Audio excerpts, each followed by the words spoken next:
my Mercurial mercenaries! Welcome to another episode, the latest episode of the series that never sleeps, the series that will not die, no matter how many people don't listen or watch, as these are videos rather than podcasts, even though I keep calling them podcasts. Say hello, Perfect 10. Hello. This episode is hopelessly devoted to Sampha, who is the king of the sea vegetables. Is that correct? And one of my very favourite, particularly with salmon tossed in a little butter. You like eating Sampha, I've heard.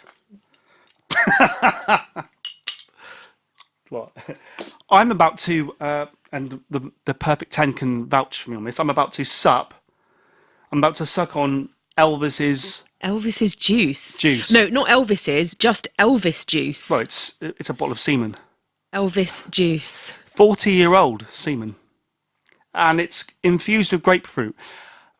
There is, my mercenaries, if you're interested, there's a whole video where I show you and taste test this delightful liquid. It's called the Tame Impala Lonerism video that's currently making headway through the massive charts of YouTube. It's currently at like 250 views. It's amazing. Sampha. We've listened to Sampha. What's the name of the album, my girl? Process. To sum it up straight away. Because it's always good to do a summary. A summary at the beginning. Most people call it an introduction, just in true writing format terms. I said this was grapefruit infused, didn't I? Is it grapefruit infused? It's grapefruit infused beer, yeah? This Elvis juice. And the first time I drank it, on the previous video, on the Tame Impala video, I couldn't necessarily taste the grapefruit. But this time, I mean, this is worse than watching the Great British Menu, isn't it? I mean, the Great British Bake Off. You watch people. We watched tonight, didn't we? People making biscuits, and we can't eat them because it's on the telly. Now people are listening to me drinking beer. It's just proper food porn. You just watch it, and what I'm saying is I'm not getting any of it. But I'm now telling the beer porn, the listeners, that I'm tasting grapefruit. I can really. May I taste it? Because that actually can happen. Taste that. There is grapefruit. You'll get the. Can you taste that? There's grapefruit in it. Wow. It's good, isn't it? I'm not making it up. That's properly grapefruit. That is properly. I happen to have 2 red grapefruits in the fridge. Yeah. Said the nun to the bishop. This is 6.5%. That's 6.5. That's actually quite a lot. I also noticed on the Great British Bake Off, which is a programme over here that's devoted to baking, funnily enough. And I think there's versions of it around the world. I think it's a really big export worldwide. It was the Great British Bake Off and Gordon Ramsay's hair follicular transplants. Follicular? Do you remember Fennecular Fielding? That was Fenella Fielding? That was Fenella. On the Great British Bake Off. Although I'm only picturing Floella Benjamin, and that's quite different. I liked Floella Benjamin. She brought me up through my school days. I was looking through the triangle window at Floella Benjamin, who never ages. She's still around now, and she still looks exactly the same as she did 30 or 40 years ago, which isn't bad. On the Great British Bake Off, there's a woman on there who comes from Liverpool, and I think she speaks through her set of dentures. So I was trying this, wasn't I, earlier? And I was just talking through my teeth. And what I was saying was, as soon as you try to talk through your teeth, even if you're not trying, you start to sound a bit more northern than you do if you open your mouth. Is that weird, or is that weird? And what I was going to say to you, politician style, was that I'm going to do this episode speaking through my teeth. So, and at which point I sort of thought I'd advise against it, but hey, you're your own boss. I am my own boss. Sound a little bit like a robot. Sapphire Cicero born 16 November 1988, who performs under the mononym Do you know all I'm hearing? Sampha. What? Chester. Chester. Chester. Just up the Six. Is a British singer, songwriter, and record producer from Morden, South London, UK. Sampha is known widely for his collaborative work with Subtract, Jessie Ware, Drake, Kanye West, Solange, and others. Sampha has released 2 solo EPs, Blah-de Blah and Blah. Sampha's debut album, Process, was released on 3rd of February 2017 through Young Turks. The whole podcast is going to be like this, so you better start talking. God help us. You don't want me to do that? No, I really don't. Guess how old Sampha is? Sampha. Samphire. Sampha. Don't mock his name. He's a very serious man, I would say, from this album. I mean, I told you during that Northern 26? Exchange. 28 he is. 28. And from what I've just said, in case you didn't understand, he has worked with Kanye West. And I'd say Kanye West, apart from being the king of rock and roll, self-proclaimed at Glastonbury, is also maybe the most famous pop star on the planet, maybe the most famous man on the planet. You give me a face like that because we don't really listen to Kanye West. But I'll tell you what, I listened to his album. I've told people this. I think it's something kind of like Beautiful Fantasies. Didn't you go and see Kanye West? No. That was Dizzy Rascal. Dizzy Rascal. He's a rascal! He's a rascal! Dizzy Rascal! He's a rascal! He's a rascal! But he bakes a good biscuit, does Dizzy Rascal? Hey up, love! I bake a biscuit! no, because now you're just doing Bo Selector. Ray David. Shamal, motherfucker! I'm Michael Jackson! Shamal, motherfucker! So this guy, who was nominated for the Mercury Prize this year with his debut album, he's worked with Kanye West. And in fact, there's a track on this album that was co-written with Kanye West. So when we've been talking about underdogs and things, this guy is not an underdog. And what I was saying to you was, I think, as a politician again, what I was saying to you was, I'm not sure about this, but I think before we even started this series, I'm pretty sure that I've heard a little bit about Sampha's nomination for this award. And I think he's one of the favourites. He might even be the favourite. And straight away I'll say, listening to this album has winner written all over it. And in parts, it reminded me of Anthony and the Johnsons and Anoni from last year. This album is the sort of album that the Mercury Prize likes to make the winner. So bear that in mind as we're talking about this. It's all for Sampha to lose. So I'll start by saying, let me just have a little bit more of Elvis sputum. Hang on. Oh, God. All right. You can taste the grapefruit, can you? Oh, God. You can taste the grapefruit before it's even in your mouth. I don't know. The thing is, once you've drunk it, you can't then smell it. No, but you can only smell it before you drink it. You taste taste it. I've just stuck the bottle up my nose. You have just stuck the bottle. I'm not going to ask for some more. You're lucky, right? There's people on alien planets who smell by sticking things up their rectum, up their anus. So imagine if we were on doing alien that. planets. Yeah, Jupiter. If they're born on Jupiter, they put a bottle up their anus. Imagine what they do on Uranus if they come from Uranus. It's not the smelling that they do there. I think this album, what's it called? Process. I think this album is great. We have listened to it a few times today. This is the 2-through review where we listen to an album twice through and then talk about it. But we've listened to it a few times, 3 or 4 times through. Yeah. Listening to it in varying degrees of Interruption. An interruption. But the final time we listened to it, I did actually read out the lyrics while it was playing to the first 2 tracks. And I really like this album, and it's a grower. And in some ways, I'm kind of disappointed that we didn't listen to some of the previous albums a little bit more to give them a bit more of a chance. However, this is the 2-through review, and we've made no bones about that.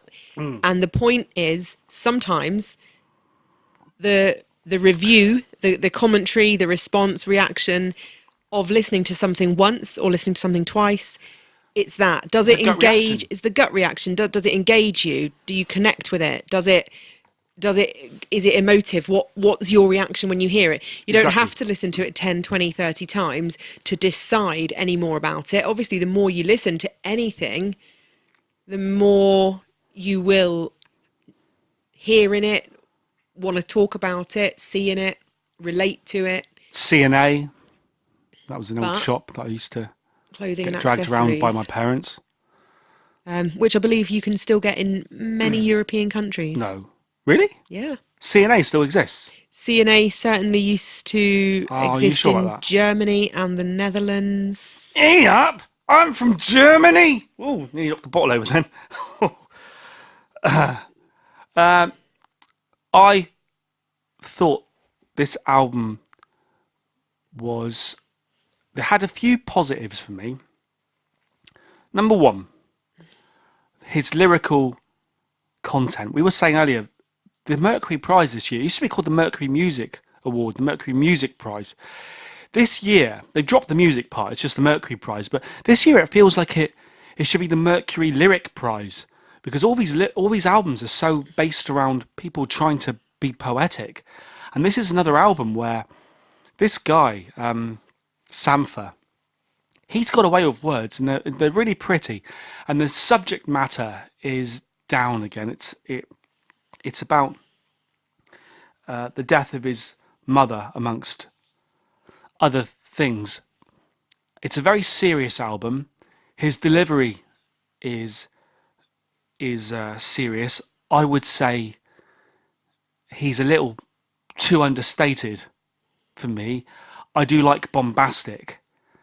And, Earth people, New York and California, Earth people, I was born on Jupiter, with a bottle up my ass of grapefruit beer, smelling it. Like a bit more, my mercenaries will know that I'm a bit more, hey, hello, I'm Mercurial. Pizzazz, we talked about this before. Pizzazz. It's about having pizzazz. Is pizzazz an onomatopoeia? I don't know. I suppose it is. Pizzazz, it is. Pizzazz. Yeah, it is. And I'm not sure that Sampha's got pizzazz, but I'm not sure he needs it. This is a serious album, a sober album. It's got some pretty music on it. It's a very musical album, so it's more fitting for a Mercury Music Award than something like Kate Tempest. The beats on this are great, and it certainly benefits from being played at loud volume. And, fourth, fifth listen, which like I said before is a little bit unfair, but fourth, fifth listen. Fourth. I think we've only gone 4. I was really enjoying it. And I think it's a clever album. What sort of music is it? It's electronic soul, I think it's described as. So this album fits very much into J Hus, Loyal James Corden, what's he called? Loyal Kana, Kate Tempest, and this one. The 4 kind of fit together. And whereas we've had Afro beat and hip hop and kind of spoken word stuff, this one is electronic soul. And because of that, it's pretty musical, isn't it? Compared to some of the other albums. It's a very musical album. And to end the sort of summing up that I wanted to say, I enjoyed it. And what people have to remember is, because a few people now have been listening to a few of these episodes and taking umbrage. Yep. Yeah. Some people don't understand what the word respect means. If we are analysing and assessing and joining in with the whole 12-album Mercury Prize thing, We've got to listen to every album to have an opinion on who might win it. And for people to say that I shouldn't be listening to certain types of music because it's not for me is defeating the object. Music is either good or it's not. Or you either like it or you don't. Or you either like it or you don't. That's a better thing. And it's not for someone else to prescribe who should or can or may not or must listen and appreciate any music. That's the thing. There's music out there for everybody, and certain bands that certain people think are rubbish or have no talent, other people will hold aloft. There's bands that the likes of Explosive Notes and I have liked in the past and currently like that other people wouldn't spend a second listening to. But for someone to take umbrage with me listening to certain types of music, and I suppose we're talking about kind of street, rap, I suppose we're talking about here, is ridiculous. I was listening to rap music before these people are criticising me were born. So I'm not quite sure what their point is. I think it's that old thing. If you criticise a band that someone else likes, they'll take it personally and they'll come back at you and they'll accuse you of worshipping at the altar of Ed Sheeran, which is interesting. That was thrown at me. That I worship at the altar of Ed Sheeran. Did you know what, my girl? Mm-hmm. I don't own any Ed Sheeran. Nope. I don't even like him very much. Although, see, I am honest. Unlike certain other people, I'm honest. Honest John. I'm Honest John. And if I watch someone, like I did Ed Sheeran at Glastonbury, and if I think that what I saw was good, I'll say it. I don't care if, as a musician of high caliber, I'm supposed to automatically think the likes of Ed Sheeran and Katy Perry or Taylor Swift or whatever are rubbish because I'm supposed to champion the underground and the unknown and the obscure and real musicians and real musos and people that can play the guitars and stuff. Screw it. If I watch Justin Bieber and I thought he was all right, I'll bloody say it. And if I watch Ed Sheeran and I think he's all right, I'll bloody say it. And I'm allowed to say that I think Sampha is good. So I'm saying it. Oh no, you spoke about Sampha in the same breath that you spoke about Ed Sheeran. Well, yes. I think Sampha is good. I enjoyed his album. When I read the lyrics to you, they were moving, weren't they? Mm. They were moving. I enjoyed Sampha. I'm not a fan of samphire particularly. Is that like seaweed? When you order seaweed? It's a sea vegetable. It's not what does seaweed. That mean, a sea vegetable? I'll get some next week. What's a sea cucumber? That's an animal, isn't it? Yeah, I think it is. Yeah. Is it a bath sponge? What's a sponge? What's a bath sponge? The sponge is a marine creature, right. A marine plant. I think it's a plant, not a creature. Was Elvis in the a old sea marine creature? Animal, vegetable, mineral kingdom. I'm pretty sure sponges. Colonel Parker Did you know that Colonel Tom Parker, Elvis's manager? No, he wasn't a colonel. Was he not? No, he was once involved in Peanuts. Was Colonel Sanders? Colonel Sanders, I have no idea. But Colonel Sanders looked a lot like Rolf Harris, didn't he? Didn't he? Yep. Was Colonel Sanders a real person? Probably. Did you know that he'd be gutted now because he set up Kentucky Fried Chicken, didn't he? He did. But Kentucky Fried Chicken are no more. They are KFC. And the KFC, they disestablished it from the Kentucky Fried Chicken. So whereas I would still call it Kentucky Fried Chicken, it's not. KFC doesn't stand for Kentucky Fried Chicken. KFC is just KFC. It's not an abbreviation of Kentucky Fried Chicken. Isn't that weird? That's a shame. But it's weird because it is Kentucky Fried Chicken. What did you... Right, so that's me done on Samphire. What did you think of Sampha?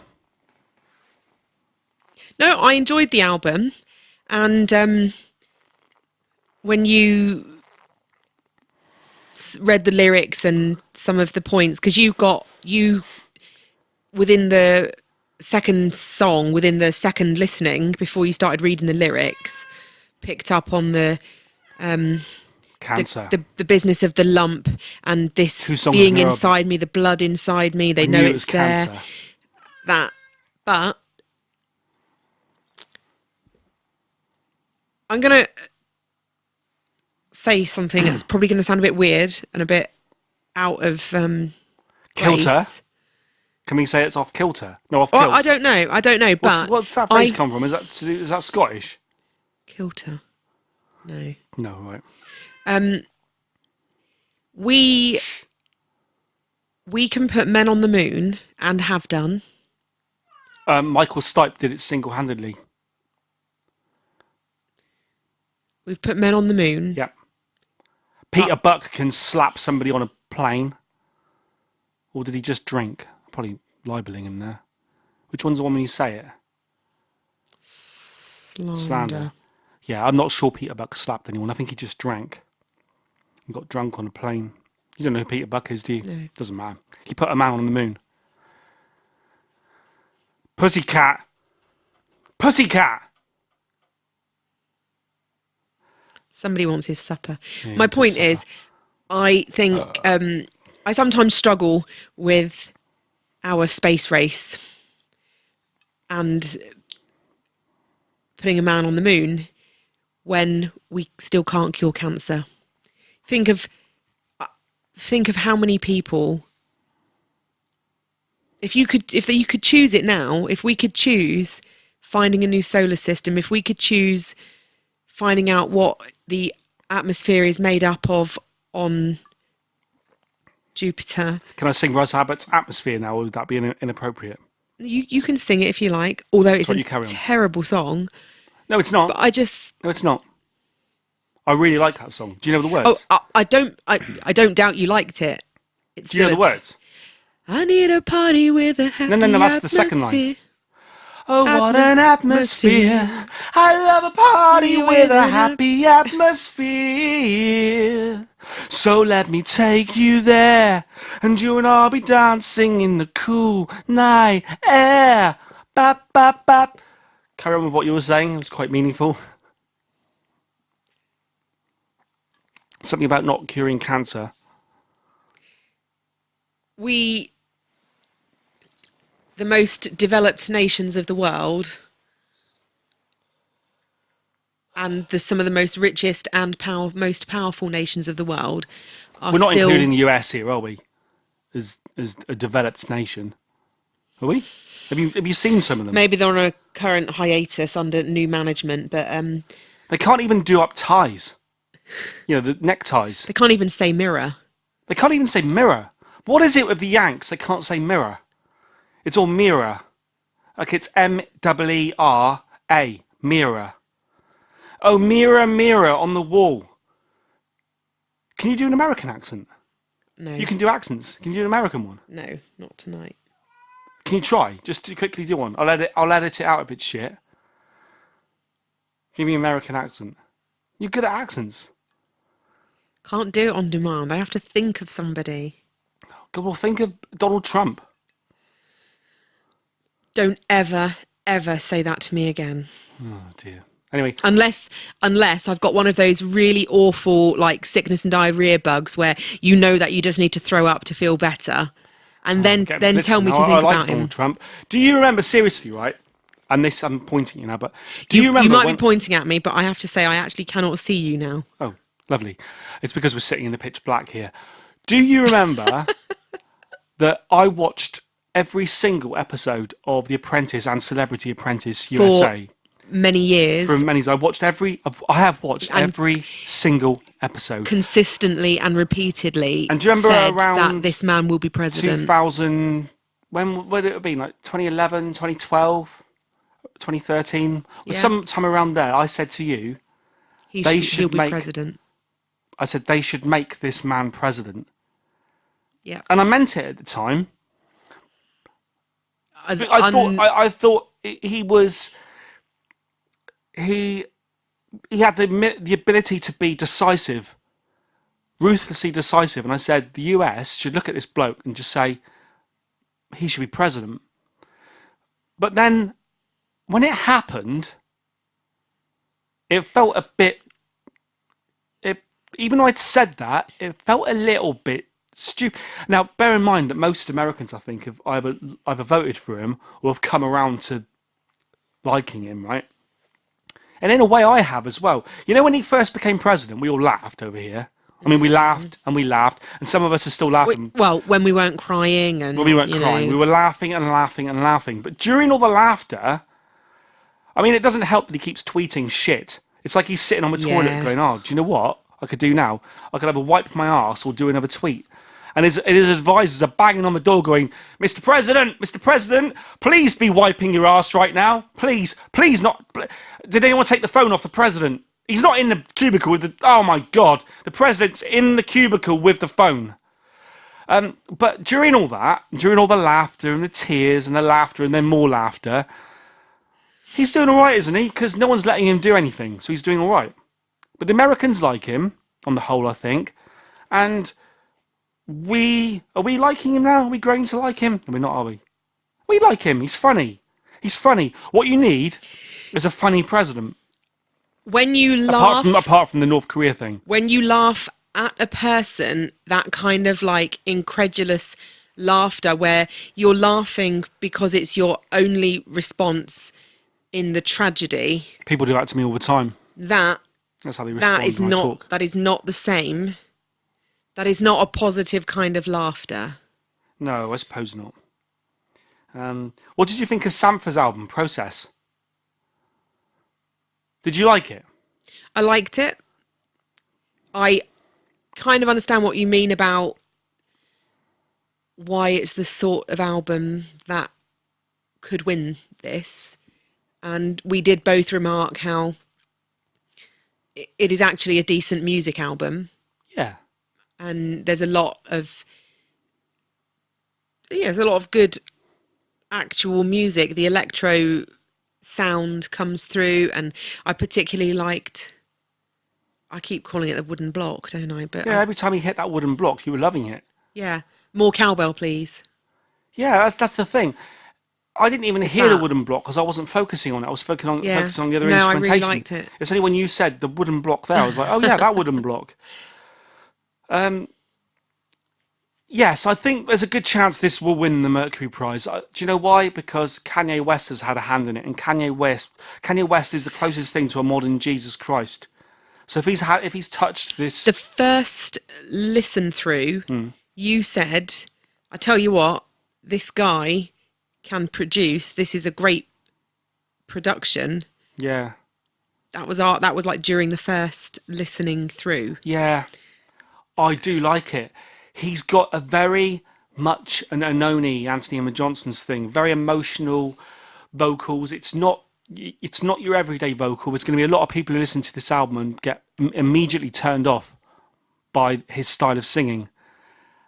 I wasn't sure at first, but I like... There are certain singers that I like. There's certain songs. I'm a Jeff Buckley fan, and I can appreciate a twisted, emotional vocal. And I'm not going to put this guy in the same bracket as Jeff Buckley, but he's got some. And then there's other people in this. There's other similar singers to this Sampha guy, right? I would say that Sam Smith bloke, the one who sung the James Bond, which was Spectre, was it? The writing's on the wall. Yeah. Right, I don't like him at all. So I'm a bit contrary. I'm a bit particular when it comes to male emotional, pleadingly, vocals. I need to be won over, and the Sampha's on the way to winning me over. I think it comes down to, if you like something, you like it.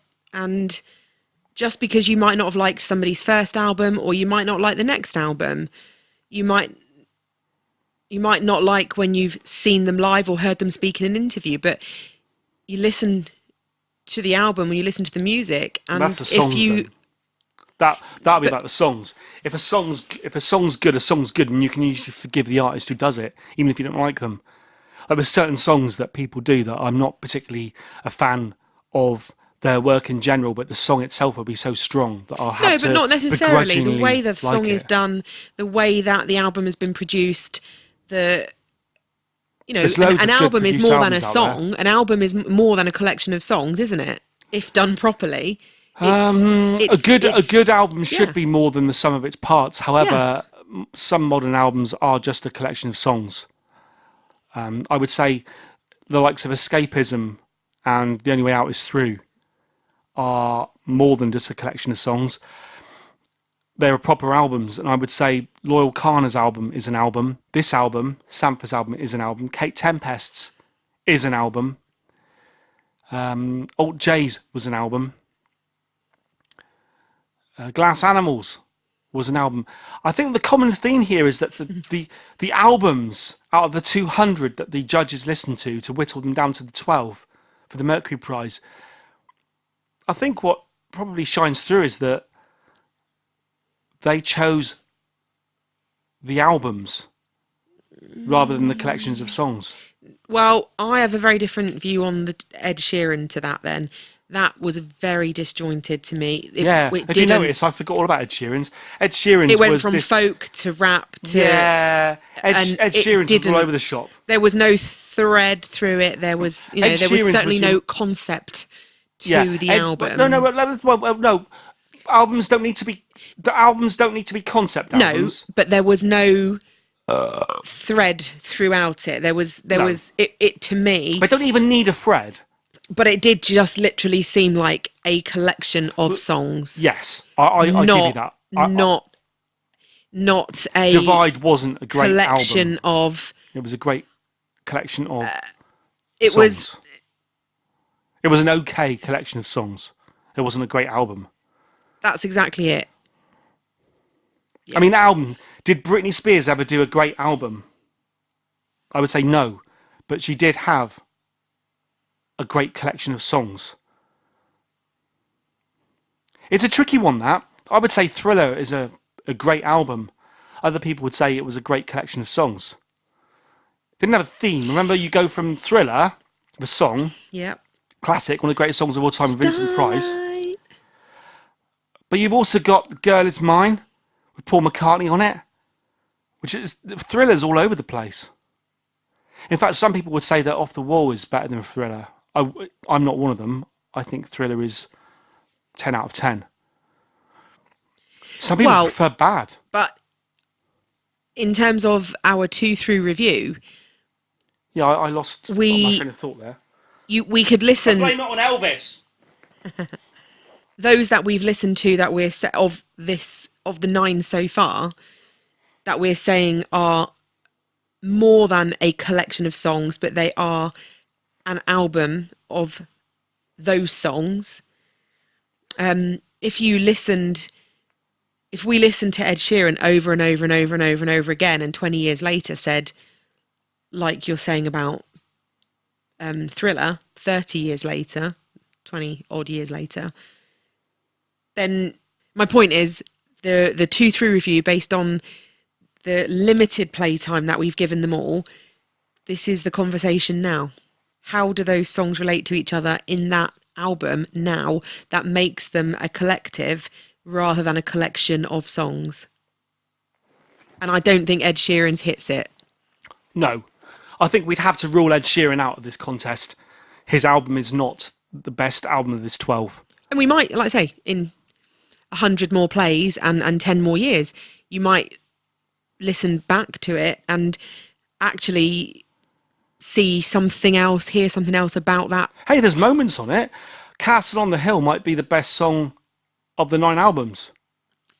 There are some great tracks, but it's not maybe there's some great tracks.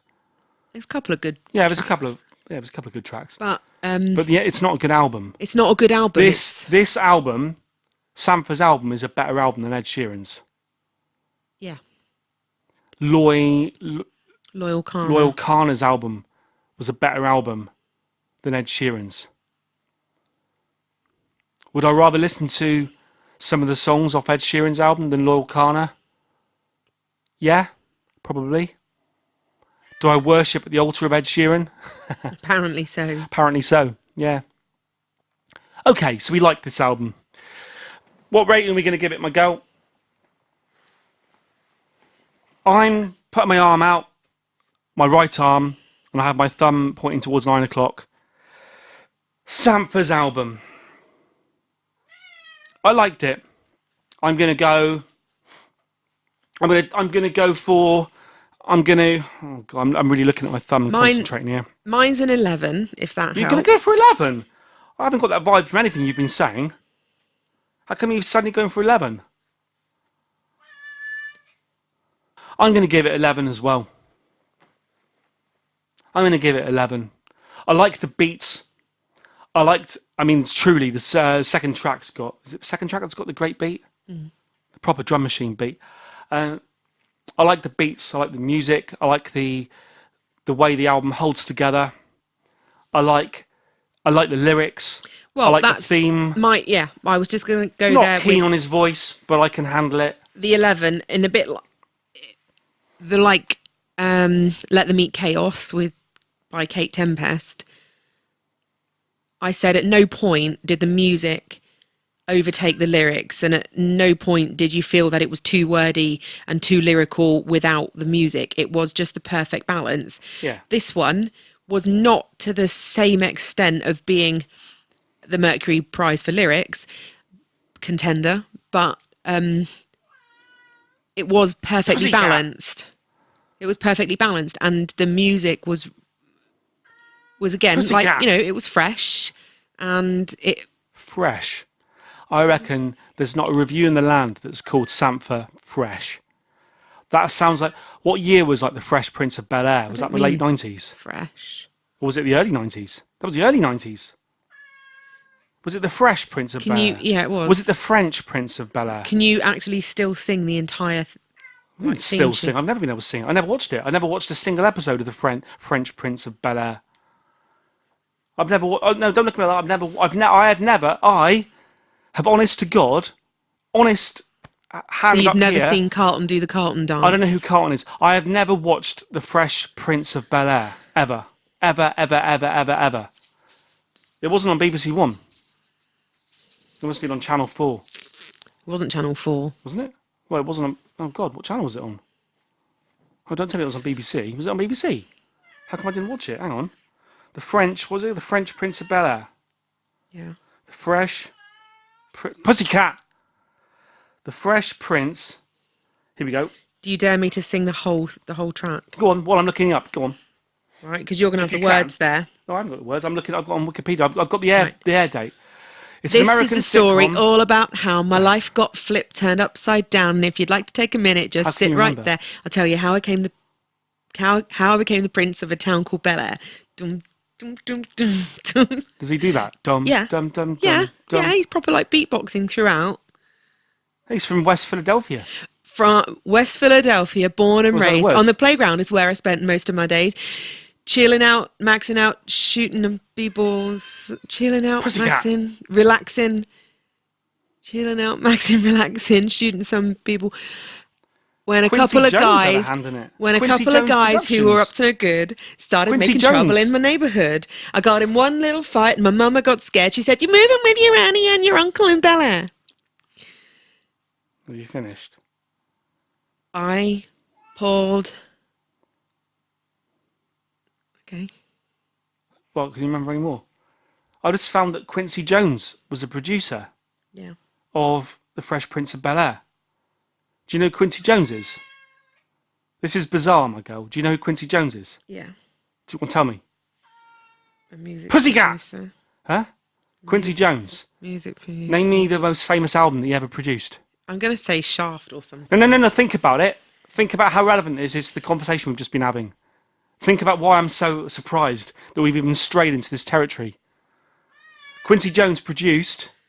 Come on. I know. Come on. I know. Hang You on. can get it out. Michael Jackson. Yes! Yeah. Yes! What album? Thriller. Yes! So, Quincy Jones did two things in his life, yeah?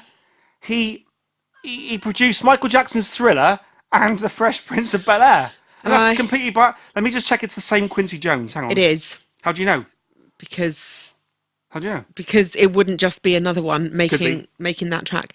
I pulled up to town about 7 hours alive. later, and I yelled to years the old, taxi, "You're home, smell you later." I looked at my kingdom. I was finally there to sit on my throne as the Prince of Bel-Air. The reason why I'm struggling so bad with that is because there was an amazing Donald Trump parody. Pussycat! An amazing Donald Trump parody that came out the morning after the election results. Pussycat!